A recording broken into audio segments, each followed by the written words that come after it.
Which DC movie has the longest official title? It's the Harley Quinn movie. 2. Birds of Prey. I don't know the rest though, with Harley Quinn. The something whatever of the thing.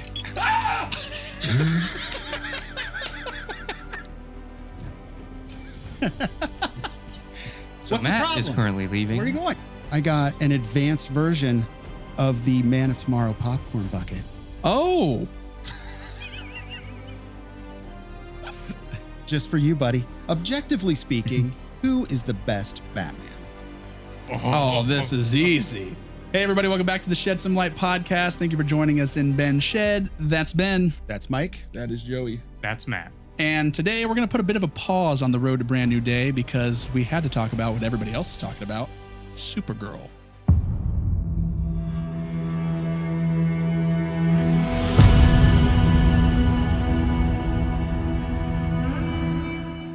How are you guys' weeks going? You know, I was thinking the other day.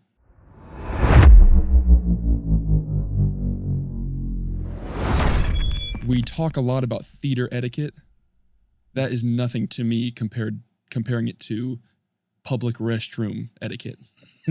Oh, buddy. I'm buddy. at a crossroads here where I'm going to embarrass somebody and myself. So I'm at my gym recently. I go in.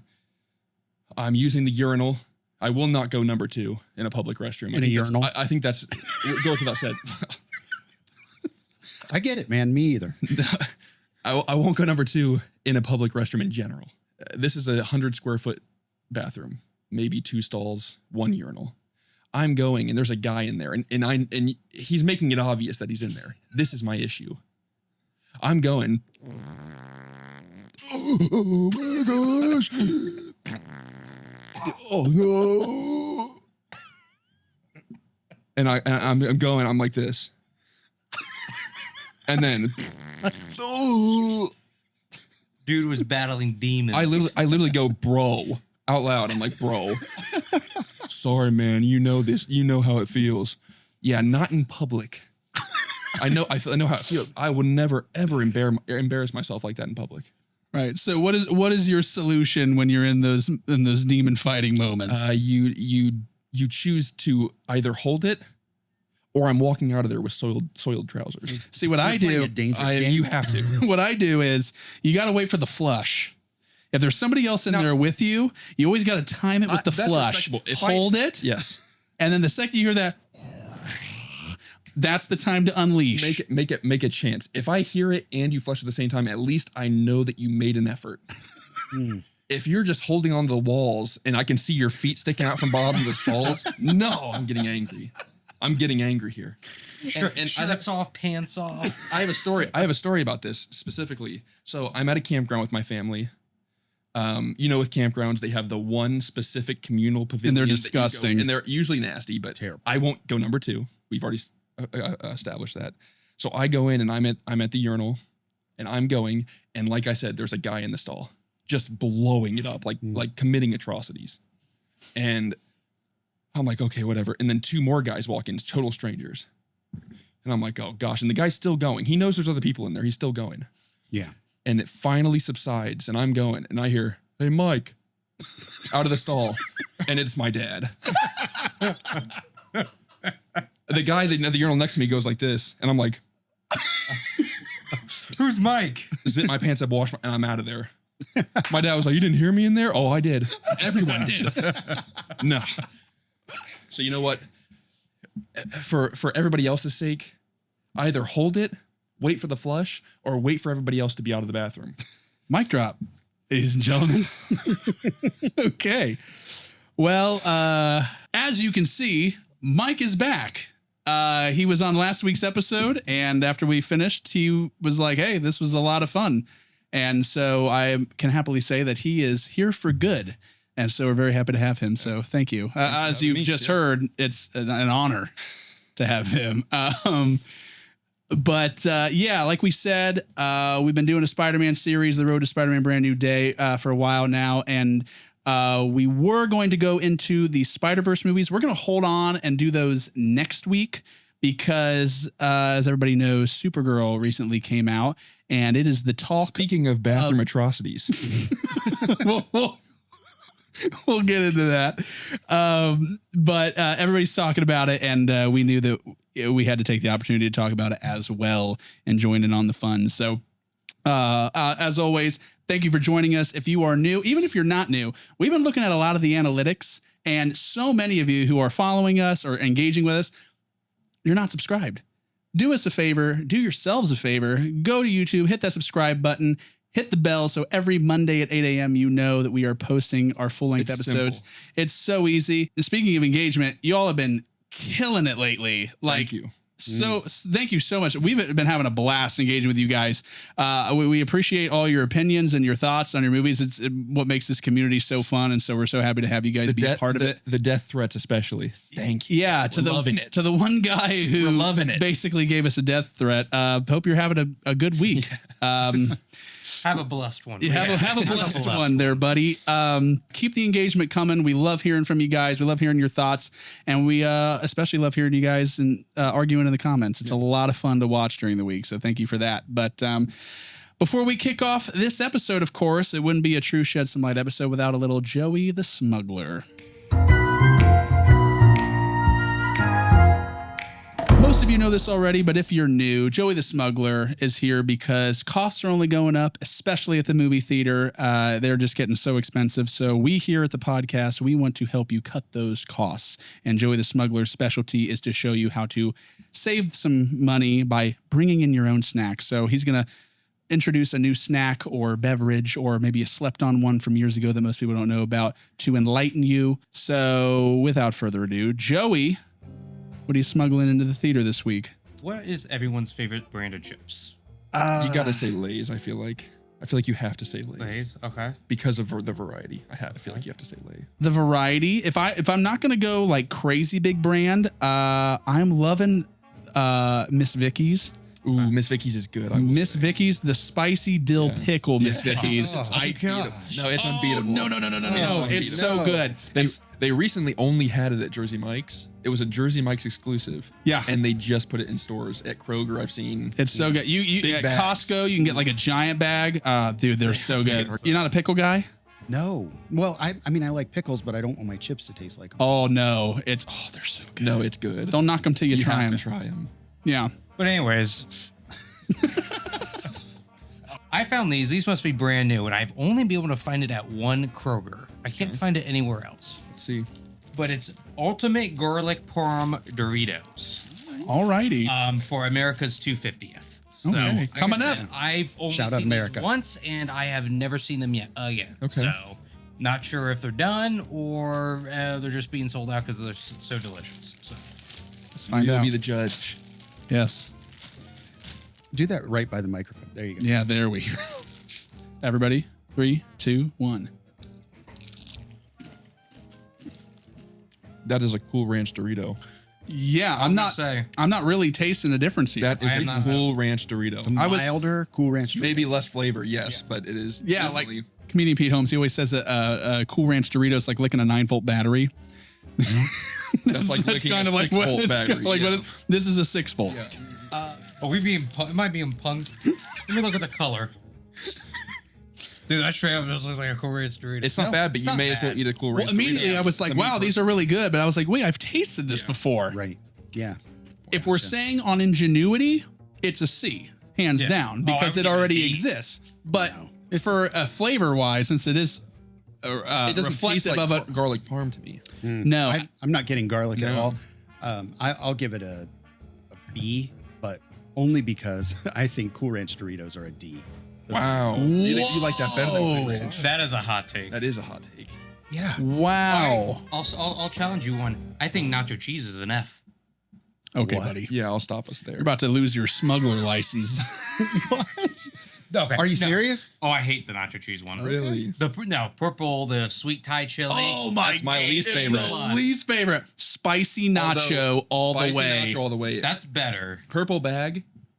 Us not liking that is a very hot take. I know it. It's some of people's. It is I their know most that. favorite. I know that. Yep, my kids- I'm not a sweet. I go savory more than I do sweet. Same. But I like the spicy nacho. I like spicy too. Yep. Yeah. The purple bag is the most requested when I go I would say, shopping for yeah. kids. Yep. Yep. Wow.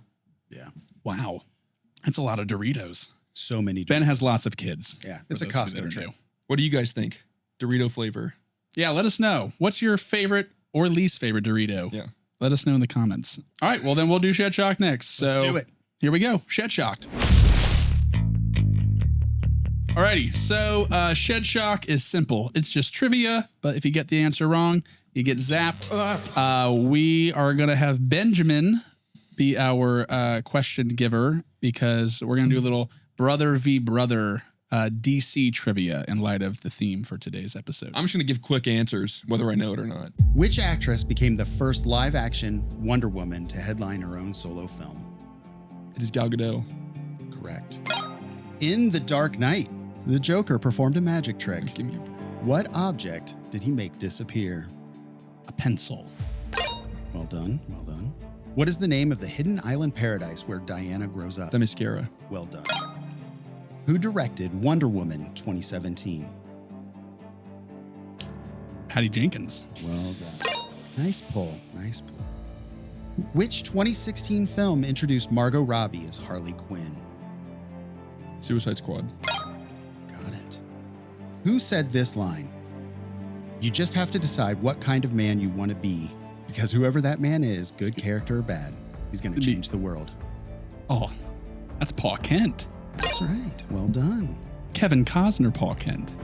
What one word brings Batman and Superman's fight to an Martha. Which DC movie has the longest official title?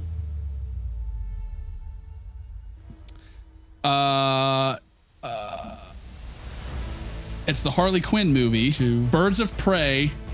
I don't know the rest though, with Harley Quinn. The something whatever of the thing.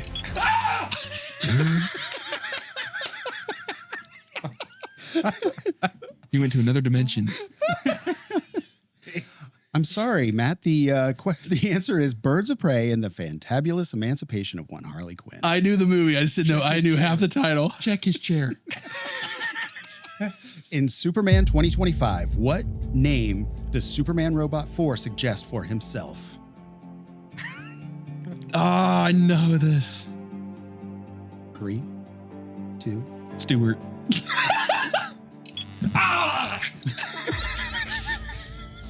I'm sorry, Mike. It's Gary.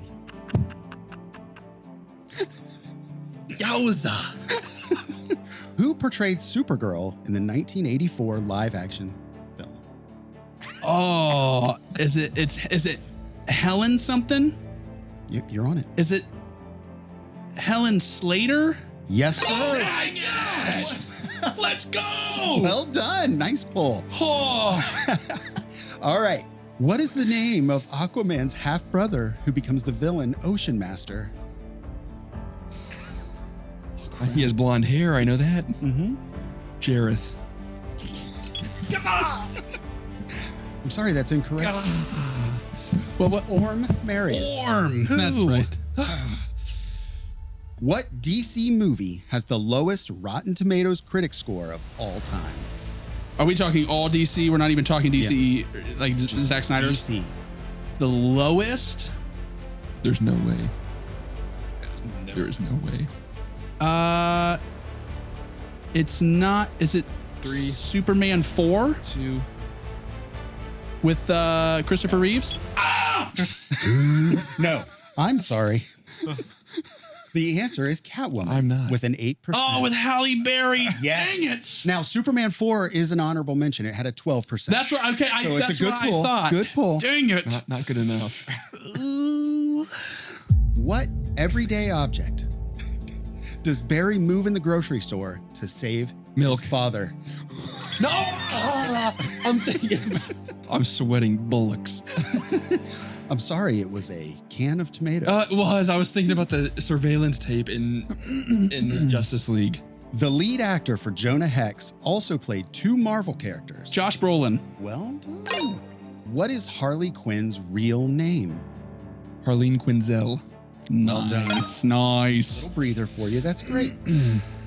In Black Adam, what is the name of the fictional Middle Eastern nation where the story is set? Zap City.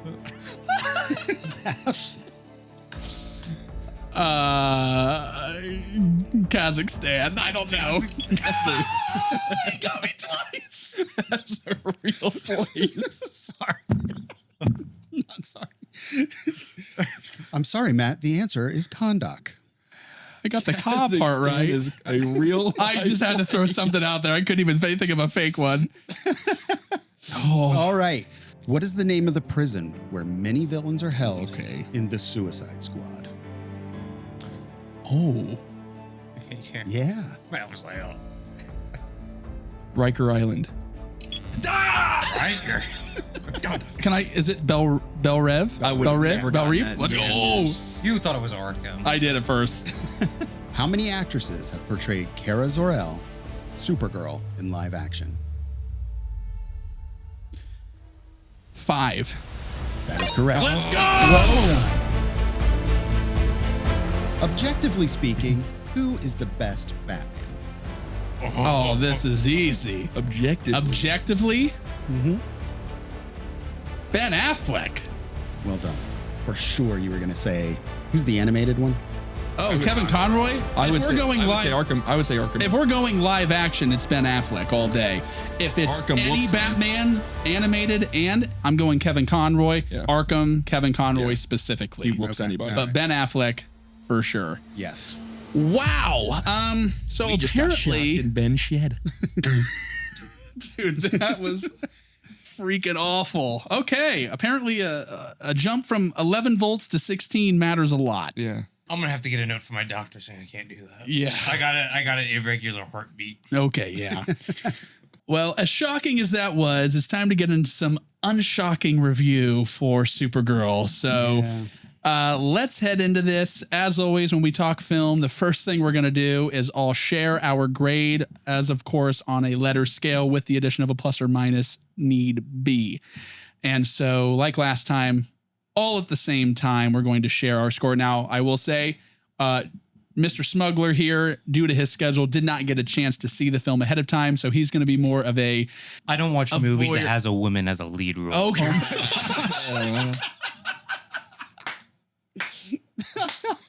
Gosh, a part of me wants to leave that in. No, I know. No. We can do it as a short. We won't put it in the full podcast. Joey did not get a chance to see the film, so he's just going to be kind of joining the conversation where he can and just kind of hearing our thoughts on it. But do you guys have your grade ready for Supergirl 2026? Yeah. I'm ready. 3, 2, 1, D minus. Plus. So What's the Matt is problem? currently leaving. Where are you going? C plus. I don't think it was get up and walk out bad. No. Oh, it was get up and walk I think out I bad. think okay, I think you could pick it apart and say that maybe a couple portions of it were get up and walk out. couple? What did you say? A D minus. I thought so. Where were you? I said D plus. I'm leaning between D plus and C minus. What's the why didn't it not deserve an F? You gave Yeah, it a D why D- minus. why D Why? I'll minus? tell you, there's one thing in this movie that saved this movie, and I can't even believe I'm saying this because the actor I'm about to reference, I can't stand as an actor, but his 1 2-minute segment of this movie actually made me laugh out. It's the little alien Babu bus Frick. attendant. It's Babu Frick. The little Babu Frick, Seth Rogen character who was the bus attendant. Like, he actually made me laugh out loud Yeah, when he she was like, hey, could you fly a little closer over to that sun? Sure. If I had an engine or some balls. I literally... That was a funny line. I laughed, but that is it. This movie was so awful. I'd be willing to move more towards a D Because of him? because of the Krypton flashbacks. Really? Yeah. Those were good. Those were I great. feel lower like for from me. an acting perspective, and listen, I can already see it. I can already hear it. All the comments saying I'm a sexist and that I don't like movies with female. That has Four nothing to do with dudes it. Talking about Supergirl. Supergirl. Supergirl is Supergirl. It could be done well, but Yeah. I have to say the writing in this movie is Killed it. abysmal. Yeah. It is horrendous because one, I don't even know her name, but the woman who was hired to write this film and has also been tapped to write Wonder Woman and the Teen Titans movie coming out. Oh gosh. Her only writing credit is a short film she did 7 or 9 years ago. Yeah, it's not good.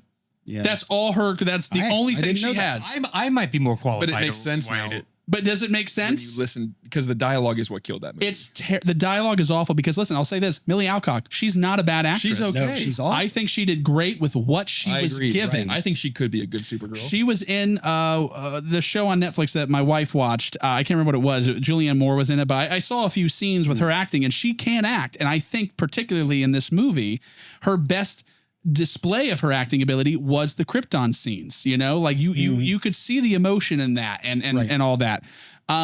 But just everything else, it was just, this movie is so tropey. And I'll say it now. If you're a James Gunn fan, by all means, go for it. And I'm so sick of seeing this online. If everyone's like, James Gunn didn't direct it, quit saying It's a James Gunn movie. He is the creative director of DC. He has influence. And we'll get into what those influences were that were just confirmed by the director. My main gripe is that they follow, James Gunn specifically follows this formula for creativity, and it's almost as if like, hey, it worked for Guardians of the Galaxy. Let's do it for every single movie I make from here on. Yeah. And it just doesn't work doesn't it's work. Guardians of the Galaxy. It worked for that movie. That is it. And there's an argument to be made for his Suicide Squad. There is an argument to be made for that, and that it did work for there. But I'm also It's still, to me, a replica. Even Suicide Squad, I enjoyed it. It was entertaining, but he still was trying too hard. The thing about James Gunn is that he loves the misfits. He loves the characters that people don't really know. Right. That's why Guardians did so well. So he took those, the comedic relief in the movie. but like even with the Suicide Squad, you have your characters who are typical Suicide Squad characters. You have Deadshot, you have Captain Boomerang, you have Harley Quinn. Not in James Gunn's. You have Peacemaker, who I know now is a big name character because of James Gunn. But then you also have things like Polka Dot Man. TDK. TDK. Wasn't it the detachable kid, or what is it? Oh, the guy with no arms? The guy whose arms just come up? Yeah. Like, who the frick is that? And It's like, almost He's as the if band of like Misfits. it's this guy that That's exactly right. and that's, I mean, and listen, This useless person that just is there. and it's like, listen, I understand that you're giving them some airtime, but like that's not what's going to move the needle. Yeah. And DC is so desperate to come back, especially at a time where Marvel is in the balance right now of whether or not it's going to succeed. Now's your time to say, hey, we're stepping up and we're going to take over in the superhero genre. And I'm sorry, Supergirl did not do it. It's sad because I wasn't a fan of Superman, but Me either. watching Supergirl, this was a step backwards from Superman. Yeah. And that's saying something from me. Like Superman now seems more Is better. enjoyable better, than yeah. Supergirl. I went into Supergirl with the hopes that I would enjoy it more than Superman because I did not enjoy it. As you all know, I am a Man of Steel lover. I loved that portrayal of Superman. I can understand why you may not like that, but I do like that version of Superman. And Mike and I went and saw this, and, you know, because of the podcast, we've all been kind of trying to do it to where we're not sharing our opinions until we get on the podcast. And Mike and I both, when we went, said, hey, don't say anything to each other. Let's keep it for the pod. It was impossible to not share how we were feeling in the moment. I mean, so many times we looked at each other like, is this really happening right now? And what's crazy to me is that you got Warner Brothers right after the bad numbers coming out saying anything that makes 300 mil, we're considering a success. Really? Is that Yeah. right? I mean, what was the budget on this film? Does anybody know? It's Let me guess, like it's like 300, 200. I think it's 200 million, and it's going to take 120 Including million. marketing? Not including marketing, just the Okay. production. so more. And it's going to take. I just read it's going to take $120 million bath. Oh my god. Yep. Yeah. Supergirl braces for $100 million loss this opening weekend. They grossed $37.1 million in North America, $62.6 million globally. When did Superman come out? Last summer. 2025. I feel like it was rushed, as if they're trying to get this out as fast as they can to set up the universe so that people can now be looking forward to it. And I can understand why they would do that. And I think a prime example of how you do it right, even as much as I didn't enjoy this movie, is Superman. We're not getting an origin. You know, we're diving into that this character is already established. You already have these other characters that are established. You're diving into this already created world. That's how you do it. And that's fine with me. You know, I said this to you in Supergirl, and because Superman makes a few appearances in this movie, I am still not sold on David Cornsweet as Superman. I'm not. I don't. It's kind of like the dichotomy between a Bruce Wayne and a Batman. They're two very different people. It's almost like Clark Kent is Superman.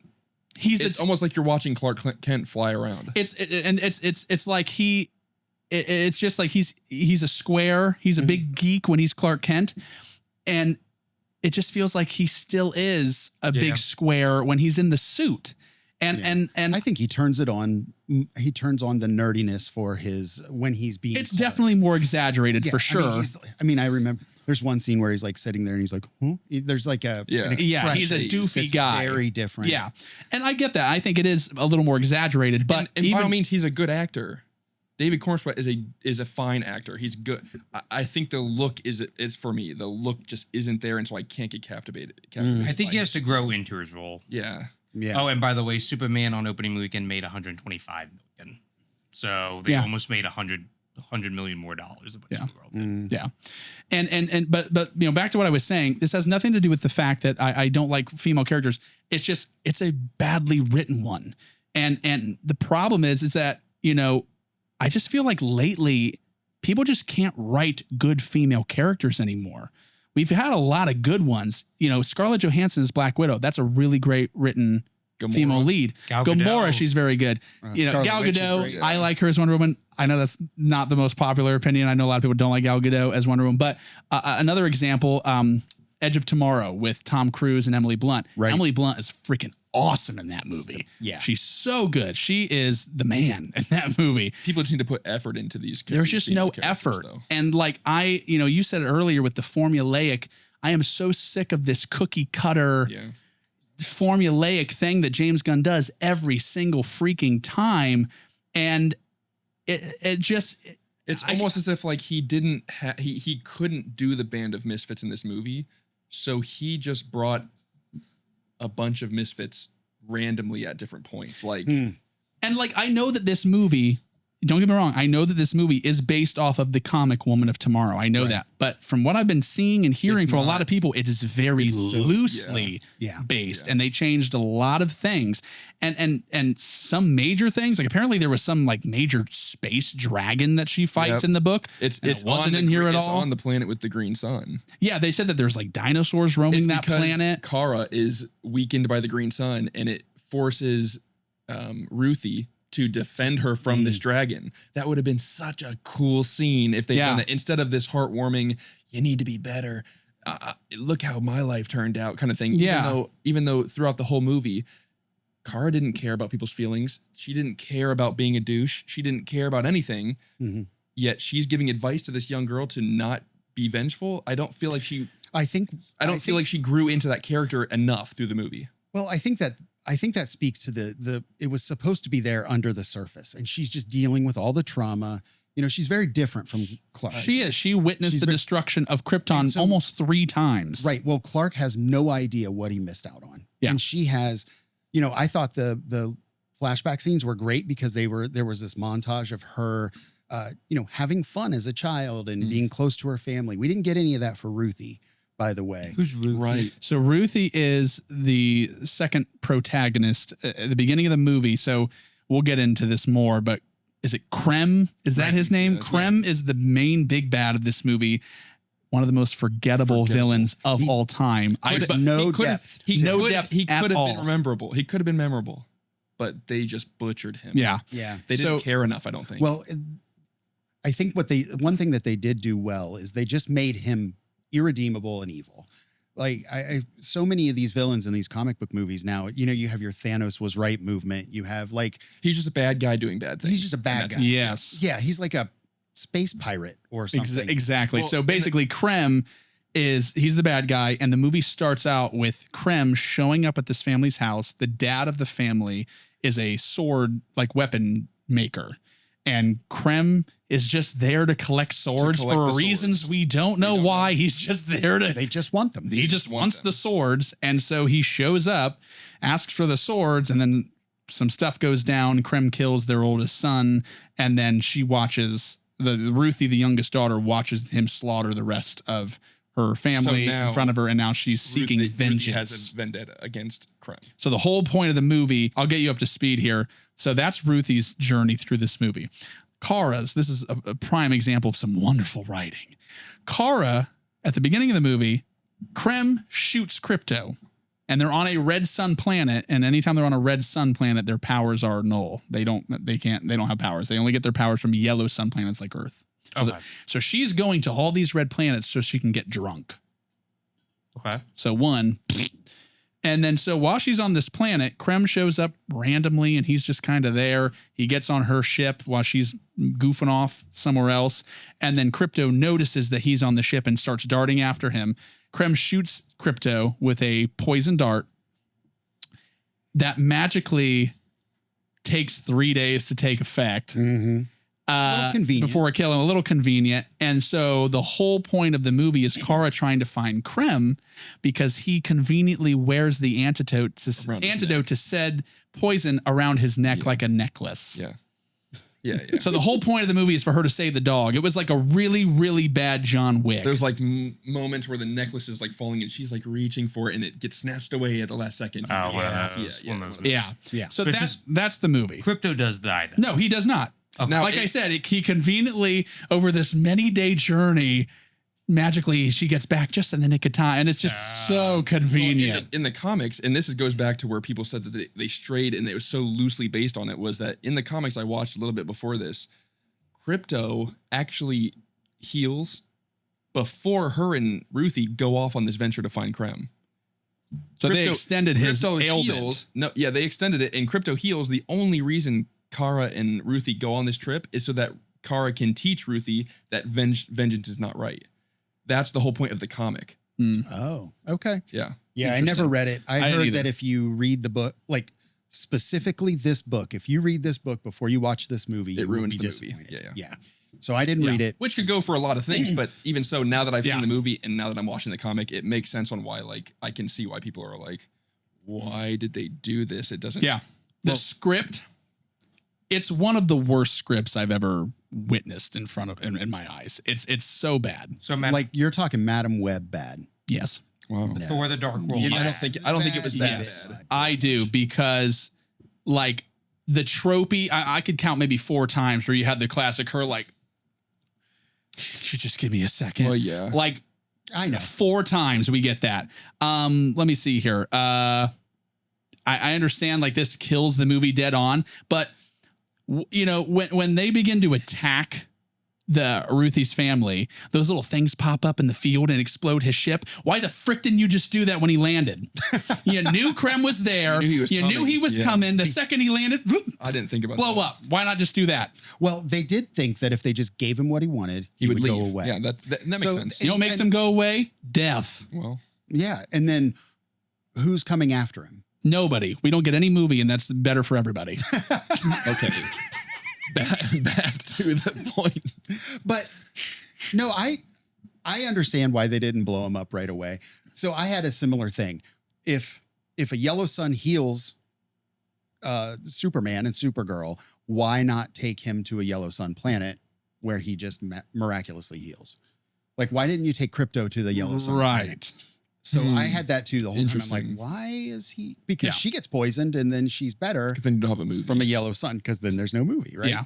But yeah, I did not think it was as bad as you did. I think it was bad. I don't think it was the worst dialogue I've ever seen in my entire life. It's probably not the worst dialogue, but I mean, I remember just sitting there like, this is Occasionally. so awful. I know I jokingly said it after you and I reviewed the trailer a month ago, but like it felt like a Guardians 4, honestly. that's And like, funny. if you're about that, great. I would for be me, if I it want to was go Guardians. watch Guardians. I'll go watch Guardians. I don't want to watch that. I want to watch DC. Yeah. And the second movie in the DCU is this.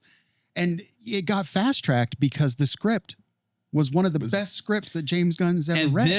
that's my issue here. Is that and what they I- said? James Gunn's whole thing has been they're not making a movie until the script is perfect. Oh my Impeccable. Impeccable. And in the original DCU announcement where he gave his first slate, the Gods and Monsters thing, Supergirl was not in that list. So I don't believe it was. Was it on the list? I don't remember it being I think there. It was added after the fact because the script was so good. So James Gunn said the script for Supergirl was so good. Yes, but James Gunn is also the guy who said that The Flash was the best movie he saw of that year. Not a bad movie. Oh, that's one But of the worst still not movies. the best. That's one of the worst movies I've ever seen in my life. James The Gunn Flash is is good. Actually, James Gunn is saying though that movie is one of the best superhero movies he said it's the thing of all time. I don't know if of all time, but he said it was still Well, insanely good. He was the new head of DC or new co-head of DC. It's easy to like something that you know has nothing to do with what you have planned. Right. There's not much. Yeah, exactly. Yeah. So but he still had to promote the brand. So I chalk that up to that. I don't think it was one of the best, but I don't think it was the worst. So does it was James annoying. Gunn have like some like blackmail on the heads of Warner Brothers or something like that, and that's why I was going to say because he seems like he has 'Cause- so much grasp on everything. How is it Marvel has? Well, he's the co-CEO or co-CEO Of DC? of DC. So how is it Marvel has the Russo brothers and Warner Brothers cannot find a single person to do this? I mean, you could argue Zack Snyder was, but they kicked him out the door. So I mean, that whole situation is there's a lot of moving pieces in what went down with that. just based on Superman and Supergirl. So I liked Superman. It wasn't my favorite. I definitely prefer Man of Steel, but I did enjoy myself in Superman. But if these are the first two movies in this new thing, they're going to be in trouble. Well, okay, But everybody's arguing the MCU thing because everybody is saying, well, this is no different than MCU because their first movie was Iron Man and then the second movie was Incredible Hulk. I will take Incredible Hulk over this movie 10 times out of 10. Incredible Hulk's pretty I'm going to have to agree with you because I haven't seen You haven't seen it, Supergirl. but like when you do get the chance to watch I it, was always fine with Incredible Hulk. yeah, I mean, obviously it's not. Iron Man's one of the best movies in the MCU. That is true. I would agree. Yeah. There's So no I don't MCU think without Iron Man. I don't think you can compare this DCU to the MCU whatsoever. If people are actually trying to do that, Well, yeah, but the problem is it's hard not to because they're Well, so true, similar. yeah. They're super. I'll say And they're in James Gunn was brought in to be a Kevin Feige type from a story standpoint or a creative standpoint, right? So he does have a co-head, which is Peter Safran, but I always see him as more of the business side of things. He definitely is. Yeah, who's James? Peter. Peter Peter Safran. And James is supposed to be sort of the creative architect of this thing. But the projects they've released for the DCU, for me, Superman, no brainer. Yeah. You bring out Superman first. Yeah. But they have Creature Commandos, Peacemaker, Right. kind of sort of the Suicide Squad, maybe the Blue Beetle flick. Yeah. And now you got Supergirl. And then It's we're going all into over the and then we're place. going into Clayface. And I'll be honest with you, weird. I was very excited for Clayface. I'm a little nervous now because and I was saying this earlier. Everybody's talking about quit saying that James Gunn did. He definitely had an influence, and it's so evident. It's either he was very involved or Craig was just glazing him up so that, he could say, hey, look, I made a movie that you would like, James. And I mean, and now what's hilarious is now that the bad reviews are coming out, you got the director coming out saying, well, like this wasn't my choice. This wasn't my choice. This wasn't my, and it's like, okay, well then clearly. One of the things he listed is the thing I liked the least. And I know that it seems like the internet is an agreement. The needle drop. I'm so over it. Dude, when we did the trailer reaction, I said it there. I'll continue to say it. These superhero movies are continuing to undercut any moment with comedy and with these weird needle drops. I don't understand the quirkiness. Why? Yeah. Why are we doing this? Superhero movies for me are about heroics and the character rising up to levels the occasion. Exactly. That he didn't even, or she or whatever, they didn't think that they could do. And they find a way. Yeah. But it seems like the current climate for these movies, they find a way to make it funny. And I love comedy. I love it more than anybody. I'm wondering if they're trying to do the opposite of Man of Steel because they see the backlash of Man of Steel. So they're trying to cover that up because they saw so many people disliked it, even though that was the powerful Superman. You may think, and I've heard this take many times, you may think that he was a godlike figure. He was. If Superman came down to Earth right this second, it would change religion. And they say this in the movies in Snyder's And Snyderverse, BVS, it's all the people on the Disclosure Day, they TV. talk It about says that, and they even have When Neil you have deGrasse this Tyson. messianic figure come down It to will Earth, change and we religion. want him to abide by our rules, It would no. change religion, but that's what I'm saying is It's a that paradigm when shift. You do have that character that rises to the point where us humans could never even fathom being like that. People hate it because it's not the colorful, No, see, lighthearted. that's not my feeling. Really? I want it to be. No, I'm saying I don't agree with that. I agree with your take, but I don't agree with the sentiment. Superhero movies are supposed to be inspiring. It's a hero that rises to Sure. the occasion, and they continue. I keep saying it. They just continue to undercut any powerful moment. That Do you fight think so at for the Superman? end. Yeah. Well, Okay. the Mr. Terrific scene Okay, yeah. in Superman. A lot of people love it. I don't. I don't. I don't It love takes it. away from the scene. It does. Yeah. It takes away from the emotional connection to the moment, the stakes of the fight. If everybody is just fodder and with some, random punk music playing in the background, And that it's- takes away, and we said this earlier, there's no sense of are they gonna win anymore? Right. You You know it. Even the song anymore is enough for you to know, Right. oh, we're gonna be fine here. yeah. Right. Otherwise, they would you play the score And that- under those fights. And not only that, you played the Blondie song 85,000 times in all the marketing. That should have been the song. If anything, if you wanted to do your little needle drop, you should have played Call Me by Blondie. That should have been the song that you played then, not the freaking thing you I will play. say, Gosh. speaking of that, with the whole Mr. Terrific, that end final battle in Supergirl with the cover of the middle, It's terrible. it completely, at that point, I was done with the movie. And she shows up. yeah. This is when she shows up in the suit. She's made the decision to be the hero. Yeah. It's the climax. She has It has to decided be- now to be a hero, Yeah. and we undercut that again. She put on the suit. She is now Supergirl, but now she's Supergirl, and now it's a joke again. Yeah. Yeah. Because I of some remember dumb sitting song. in the theater, like I knew the needle drop moment was coming. I knew it, but I didn't know anything about the song going into it. I wanted to be fresh on that. And I remember the second the song started playing, I just stared at him and was like, Yeah. you've literally can't be got to be real. kidding me. Yeah. And now that we've heard that Craig, the director, just came out and said they tried 45 different songs I just- before James Gunn Made a said that decision. one. Yeah. What was it? Call Me? No, it's the not. middle. It's called the middle. You know, it just takes some time. But But it it's was a it's a cover. girl like singing a cover. It's like a very indie type version. Very indie. It's so bad. And It's a good song though. it was. not for a superhero movie. Oh no, And- No, not for the.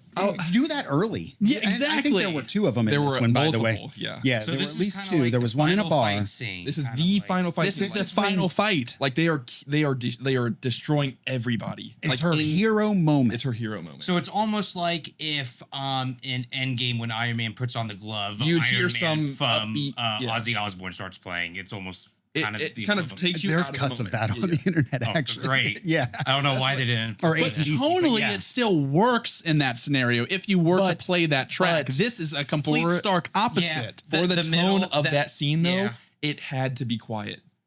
Do you not remember being in theaters for Endgame and during that scene, the theater was silent? Mm-hmm. And as soon as he says, "I am Iron Man," and does it, it roars. That's the whole purpose of being in the theaters. Yes. When you're watching this scene where they're going around, and you're listening to this music, you're more focused on the fact that they're playing this song rather than what's even going on in the scene. They did it in, I don't know if you guys like Captain Marvel, but they did it in Captain Marvel. They played, Another horrendous, I don't remember it, but horrendous movie. that's the first time I remember thinking, wow, the song really takes away from the Ruins. scene. It does. It really does. Mr. Terrific is another example. I bet there's one in every Guardians movie. I know there was one in the third. The hallway fight scene. I haven't seen the third one. see, I think they do. I think it works for Guardians because that is Peter Quill. That is him, his music, and he has he's an embodiment of the music. of the music he grew up with, and that with his mom that passed sent down to him, and he has spread that through his little misfit group, and now they all like the music, and they established that at the very end of 3, where they all are picking different songs that Peter would have liked, but it works for them. Stop trying to do it with everyone else. I'm sick of it. And you said it earlier, and I've heard people say this constantly. and I completely disagree. People saying that Lobo steals the show. No. I was hoping he would. Yeah. I went in hoping he would save the movie. There has to be 20 minutes of cut Lobo on Has the to. floor. I feel like somewhere. there was Because- so much of him. Yeah. Yeah. And he has a scene with Ruthie that I think is really, it looks like it was meant to be more, where they come up with a plan for their escape. In the jail. In the jail at the end. yeah. Yeah. Which, by the way, there is no explanation as to why he's even there. No, they didn't. Because he He's went just in after the somebody. jail cell. Yeah. He went after somebody and supposedly they caught him. There is, Okay. yeah. They said he said he got trapped. I like that's the kind of And stuff. you know what's crazy? They had to have filmed it. And you know what's crazy? And it is one of the worst parts of the script What? and the writing. When Krem comes into Ruthie's cell Okay. and he asks her to do something, what does she do? Spits in his face. She spits on his face. The next. He would have murdered her immediately. Mm. Krem murders a child. Who's Krem? He's the bad He's the main- he's the exactly. big bad. Yeah, He's the big exactly. bad. That's the name of this episode. Who the Oh, he's frick the is bad Krem? guy? He's the big bad guy. He literally murders a child at one point in this movie in cold Literally blood. just does it. Kills her parents, holds her up, slits her throat, Yeah. right? And then that scene in particular, like you've always said, there's no weight to that scene. No. She falls to the ground, and then instead of just sitting in that and Supergirl realizing, like, oh my gosh, look what's happened, immediately it turns into this stupid little sister fight between her and Ruthie. Yeah, all of these movies are, as you're saying this is what I'm thinking. All of these movies are completely devoid of allowing you to feel anything. Yeah. And that's why I It's go to the moving movies. on to the next thing and moving on to the next thing. Yeah. Yeah. Yeah, but anyways, so at some point Ruthie gets captured. So what happens is Ruthie and they go to the planet where Krem is at, okay? And when they get there, they find out that this is a green sun planet. Green is A green sun is like kryptonite and it weakens Supergirl, okay? So they get there on the planet, she's sick, and then Ruthie brings her to a cave to let her rest. And Mike and I were like, ain't no way she dragged her can up that mountain. It was like a 90-degree hill. There's no way. It was like a 90 90-degree slope. Yeah. There's Millie- no way. Really She had- small, but Ruthie's much Ruthie smaller. had trouble Yeah. going No. down it. Yeah. Yeah. And so exactly. And so anyways, Ruthie gets captured by Krem's men and she's on their ship in her jail cell, and Krem comes in and asks, where are you hiding her? Where's she at? And instead of answering, Ruthie spits on her face. And he says, I'm going to kill you for that And walks away. Later. Yeah. Why not? Why How not now? freaking convenient. And listen, you could have built upon that and said, as awful as this is, I'll kill you later after my men have abused you or after we torture After you something or happens. something to say why I'm not killing you Worthwhile right now. waiting. Yeah. Right. It was just like a plot point to just be like, I'm not going to kill you now because we have the rest of this movie to It's finish. just the laziness of Krem. Because when you see him in a scene, what is the typical thing he's doing in that scene? Eating something. It's almost as if they didn't want to give him dialogue. He's either eating, he's going like this. Yeah, just being weird. Like, it just doesn't. I gotta don't- look a photo of this guy. And so it's interesting you say that. I just looked it up because they were talking about the differences between Krem in this movie and the book. Right. Apparently in the book, he's just a normal looking guy. He had Yeah. a big red bushy beard. Yeah, They said that he Like looked like Robin a Hood. exactly. They said he looked like a redheaded Robin Hood, and they said that part of the creepiness of him in the book is the fact that he is just a normal guy. They said you look at the Krem in the movie and you're like, yeah, you're a freak. Yeah. what the hell is growing on his face? It's metal balls. It's got like it's like a BDSM thing going on. It's not explained why either. This dude's weird. Swap this comic accurate for the one in the movie. Give him like maybe like an accent or like an Irish kind of Oh, like an a Irish Viking accent, kind of yeah. thing. He's much more memorable. Just by adding those two different things. Well, you definitely get less Guardians of the Galaxy comparison True. when you do that. Well, For sure. Exactly. And so, yeah, do it. But back to Lobo, you know, I've never been the biggest Superman fan, and so like I didn't watch or read a lot of Superman, but I am very aware of who Lobo is and him as a character. He has shown up multiple times in the animated Justice League show, which I love, and he's voiced by Brad. I can't think of his name. It's the guy who plays Ray's brother, Robert. Oh, is this what Jason Everybody Loves Momoa Raymond? plays? Yes, this is Jason Momoa's character. But he, in the show, he's hilarious. He is very, very funny. And he's just a really rough around the edges guy, but he is very funny. And I read a review, and I couldn't have said it better myself. This person gave Supergirl a 0.5 star out of 5. Oh, wow. And the last line was, always fun to watch Jason playing Jason. Yeah, And that's true. literally what it was. It just felt like Jason Momoa cosplaying as Lobo. And that's the thing, is that people say he looked so good. Yeah, anybody can. I don't necessarily think so. I think it looked like Jason Momoa put a ton of makeup on. He looked Right. big and clunky. He didn't look like he fit the character in the sense that he could have. Yeah. Right now, I prefer him as Aquaman, As 100%. Aquaman, yeah, I agree. And he has said for years that Lobo is the character he was born to play. I'm not saying that that's not the case, but they did not put it to land the shame. mark Yeah. on this movie. There's got to be more out there because That's- yeah. otherwise, I don't know why you include him. Yeah. What did he do? Yeah, exactly. Nothing. He was aided that. in He the, was a character that they could say Ruthie's was in the escape. movie. He was trying to get his bounty. He gets captured somehow. We're not shown why. He gets his bounty, hops on his bike, rides off into the sunset, and that's all we get of it. And then for some reason comes back onto a cliff and watches the whole battle. Right. end. What was that? I thought I you was left. like, I thought you left. But like, I don't think he saved this movie or he stole the show. I think he was just there. He was there. I heard another one. They said he was just there for the sake of being there. Yeah. He doesn't add anything to the movie. Nothing. Right. I agree. So Jason was just trying to And cash then- a paycheck is all. You have these I brides. think he really wanted to play. Yeah, this. no, he does. Okay. When he showed up for Zack Snyder's universe, he was petitioning to be Lobo. And Right. that's what And he when- thought he was going to play. But Zack Snyder was like, no, you're going to be Aquaman because I'm going to completely change the perception of who Aquaman is. And they it works. did. Yeah, works, yeah. to me. And do you remember his social media post too? When after he met with James Gunn, and he's like, "I can't tell you now, but Yeah. you're gonna love it." This is what he was talking about. Yeah. It just didn't do anything for me. And just from what I've seen Lobo in the animated stuff and other adaptations, it didn't feel like that character. He might It's be just- back and like. I mean, he for sure will, But because he is kind of a Superman villain. They kind of go toe to toe, and that would be something interesting to see. Right. But it's just curious how every- from a power scaling situation Yeah. because he got caught. one of my favorite animated episodes of the Justice League show is in this episode. It starts off with the Justice League facing off against these rogues. So you got the Toy Man, and you have one of Darkseid's nephews or something, and then you've got a Weatherman and all these different people.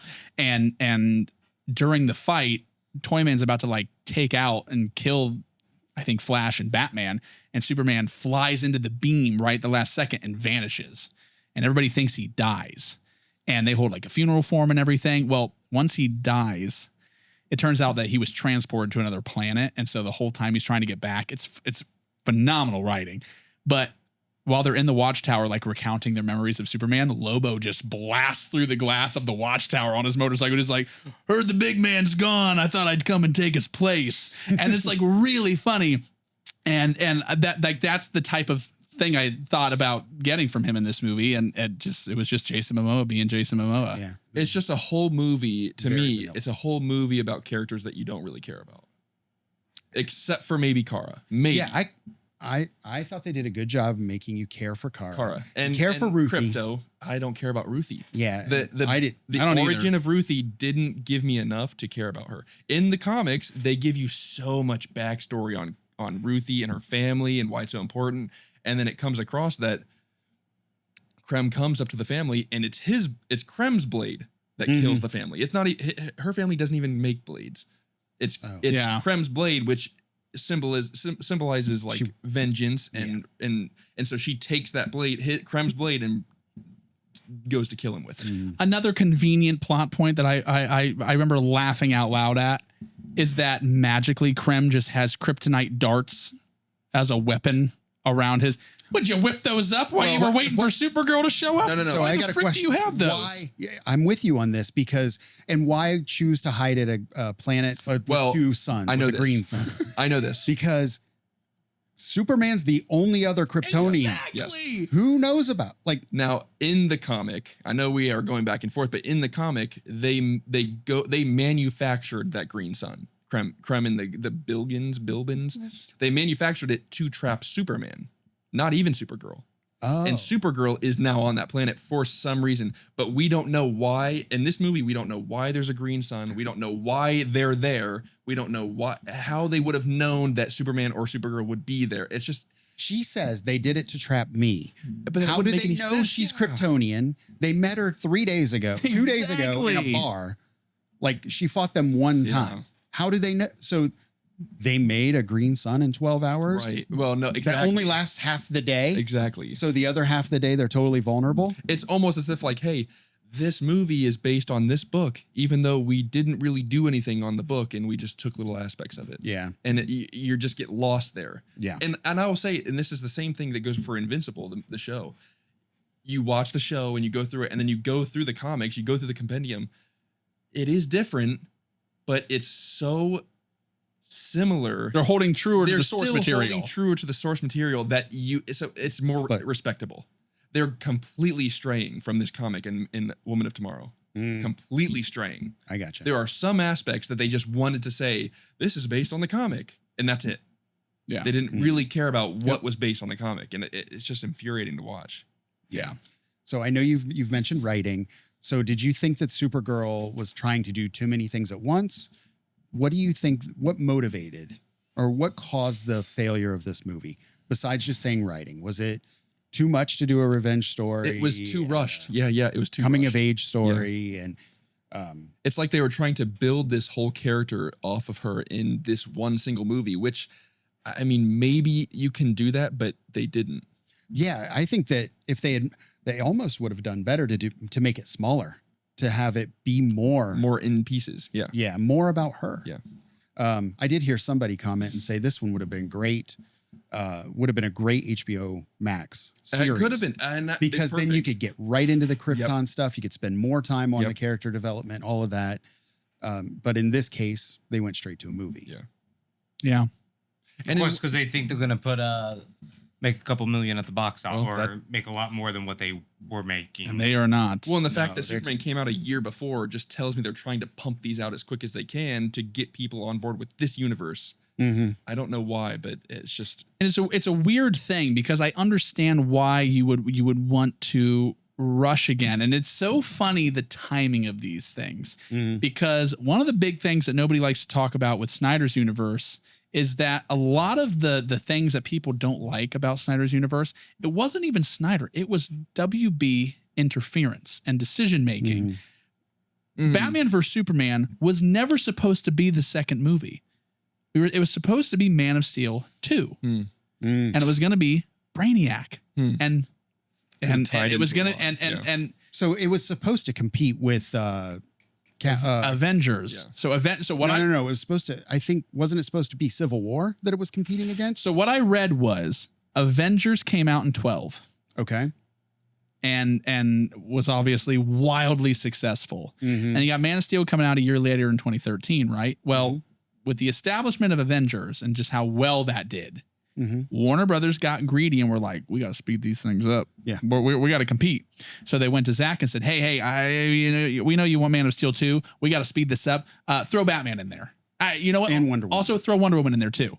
And he's like, okay, we're still kind of developing the arc of our Superman here. And they're like, no, you can do that in this, but just, we got to speed this up. And so it wasn't even supposed to be called Batman vs. Superman. It was going to be some kind of Justice League prequel. Justice League was actually going to be in the title. I can't remember exactly what it was going to be, but it was going to be like a prequel, you know, like Justice League, like, and this isn't what it was, but like a Justice League First Steps type of thing, you know, where you were going to you're getting the beginning of those characters. And they were like, no, that's not grabby enough. Oh, you know what? Let's make them fight. Batman and Superman fight. because people That's wanna grabby see because that. people want to see that, which I love that movie, but it's still Rushed. clearly Yeah. rushing. And that just was like a domino effect of rush. And you go from that to them saying, okay, we did Batman vs. Superman. Now let's do a Justice League movie. Now we understand that you haven't introduced 4 of the Justice League characters. So you have to do that in this next movie. And by the way, you only get 2 hours because we have to show this in the theater as many times as possible. Which is why you got that garbage 2-hour Justice League. Oh, we'll get into that someday. I hate that movie. But anyway, back. I'll say That movie, I'll tell you this: Supergirl is better than Justice League. I'll tell you that. It's just a bunch of rushing. And what's funny is that they were in a situation where Marvel was doing really well and then they're rushing. I just find it so interesting that now we're back in that. Right. Because Spider-Man's going to come out. And I mean, that People movie are is hyped for it. That movie is on track to make a Yeah. crap ton of money. And it looks Not only that, you really have- good. You have Brand New Day, and then you have coming. Doomsday coming out. And now, I bet you they're worried again because they're like, oh, shoot, this is our. That brings me into, so we've seen Superman, we see Supergirl. Even though Supergirl was such a big letdown, I have to know where they're going with this. Well, everybody has said you have to do Batman or Wonder Woman now. If you want to speed things up, you have to put one of the Trinity in there because they're trying no to one's speed going to things care. up. It sounds like they've cast the DCU Batman too. I heard that. Yeah, I don't know who it is, but I've never. I saw his face. I've never seen him in anything before. Apparently, this guy also auditioned for Superman, and James said that he did a phenomenal job, but just didn't make the cut. But he said, "I want to use him somewhere else." And I don't know. I'm If curious. they have to, go ahead. You're good. If they have to pivot to one of the other three, it has to be Batman. I mean, I know Wonder Woman is that, but Batman is the breadwinner of DC. You have to do Batman. It's true. but I feel like they're not going to do that. They may Based on that. announce who. I wonder if they're going to announce at Comic-Con who they have cast for Batman, just to kind of, Or at least he'll be a Put sneak the peek in whatever movie is next. Well, there's a To lot of maybe people. allude to him. There's a lot of people, and I think this could be a really cool perspective. Is in Clayface, where you see him as an antagonistic figure. That'd be cool. It's Yeah. not from the protagonistic point of view where it's Batman fighting the villains. It's him antagonizing the villains. That could be a cool switch up that hasn't really been done before. I bet they'll talk about him, but if they're just now talking about casting, if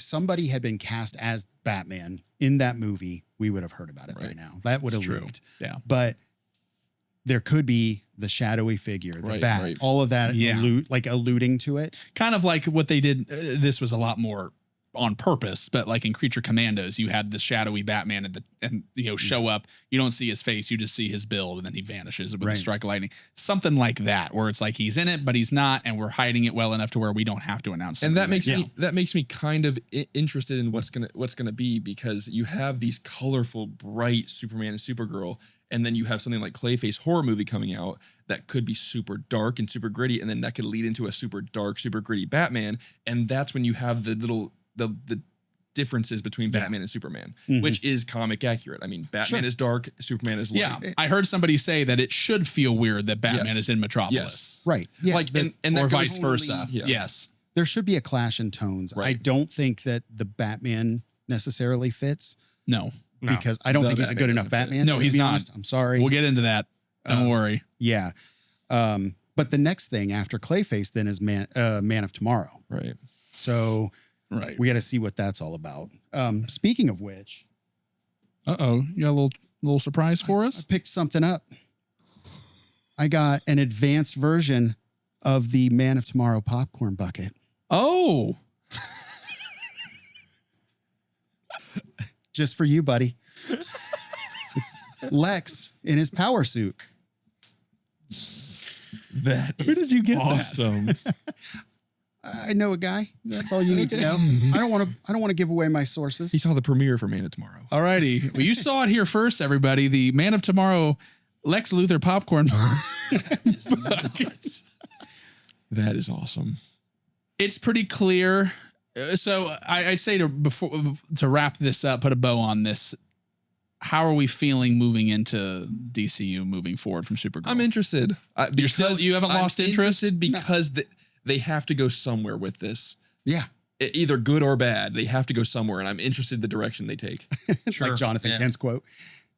I'm with you because I think the only thing that does save this is the fact that we know that there are going to be tonally different movies. Right. And so, with that, I still have hope for a Clayface or a Batman Right. Yeah. because Supergirl didn't leave me wanting to see the next part of her story. It just left. Yeah, I you don't with care. her. Yeah.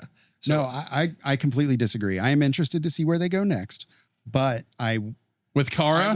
I was disappointed in this movie, but I'm still interested to see where they go next because what I'm curious about is they've established and they reiterated in Supergirl that Superman's parents sent him to Earth to They rule. did. Yeah, and I didn't realize that at the time until I just Was hearing somebody else talk about it. I hate that. Oh, I don't love it either, but I'm curious to see how It raises questions. how Kara, Yeah.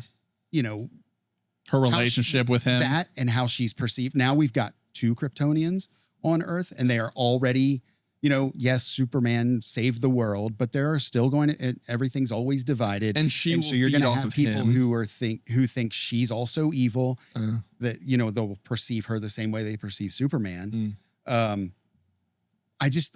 found it interesting that they doubled down on that in this movie. So They I didn't really want during them all like exiting and trying to get to that the safe building. You know, I remember seeing him point to the pod going up, but I didn't know he had a line. He said, there goes the ruler of Earth, your cousin Cal. Cal is going to conquer, the conqueror of Earth or something like that. And then later when they decide to send Kara, they decide to send her. They said, you like, be better. we're going to send, be kind, be good, Yeah. but we're going to send her to the place that Jor-El sent his son to rule. Yeah. Yeah, and I mean, I don't know. I don't understand why. I don't appreciate that. I love the interpretation where Jor-El is a source of good, Inspiration. and a source of hope. And I mean, listen, say what you want about Man of Steel and Justice League, but I mean, Kurt Russell's, sorry, not Kurt Russell, Russell Crowe. Russell Crowe. Sorry, I knew it was Russell. Yeah, he's awesome. But like that, his speech is so iconic, and hearing that, you know, ring as he's taking his first flight or his second one in the black suit. I mean, it's so gives purpose good to him. Yeah. It gives him purpose as to what he does, and I just don't like that. It makes I don't It know. adds to his hero journey. In Superman, you see the whole parents saying, you were sent to Earth to be a ruler, to They'll kneel before you, and then all that in stuff. Supergirl, Yeah, you see a piece of Kryptonian like way of life, and they seem so happy and they seem so peaceful. Right. Why would they even want to send somebody to conquer The Earth? only thing I can think is Maybe that they to sent him. reproduce. I think the only reason they sent him, or I think they gave him that sort of mission as a protective mechanism, In case because they they try to do knew harm to he him. would be an outcast. he would be different. So he'll, you know, But state that then.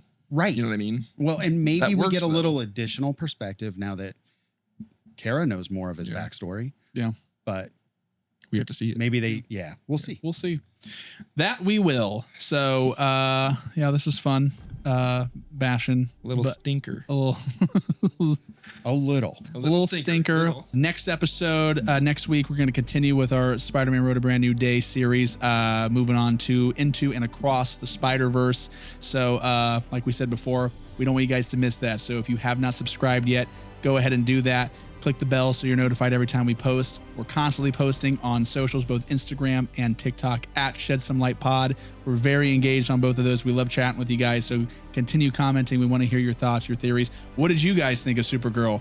I know that it's got a lot of negative reviews. I know we have a lot of negative reviews. Let us know how you felt.